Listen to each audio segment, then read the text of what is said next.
Bhojpuri industry की top actress में शुमार अक्षरा सिंह आए दिन किसी न किसी वजह से चर्चाओं में बनी रहती हैं। कभी अपने एल्बम सॉन्ग को लेकर के, तो कभी अपनी फिल्मों को लेकर, तो कभी विवादों में घिरी रहती हैं अक्षरा सिंह। लेकिन इस बार अक्षरा सिंह को लेकर जो अपडेट आई है, उससे फैंस होने वाले हैं काफ़ी ज़्यादा खुश।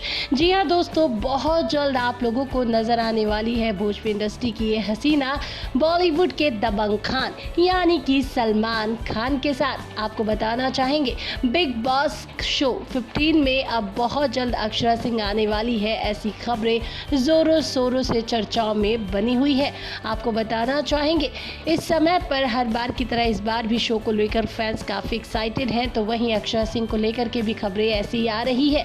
जी हाँ, फिल्म और म्यूजिक की दुनिया के कई सितारे इस शो में नजर आने वाले हैं, जिनमें अक्षरा सिंह का नाम भी अब सामने आ रहा है। अब देखना ये होगा कि क्या अक्षरा सिंह जब बिग बॉस सीजन 15 में आती है तो कौन सा नया धमाल करती है, और भाईजान यानी सलमान खान के साथ जब अक्षरा एक मंच पर उतरती है तो क्या होता है नया धमाल।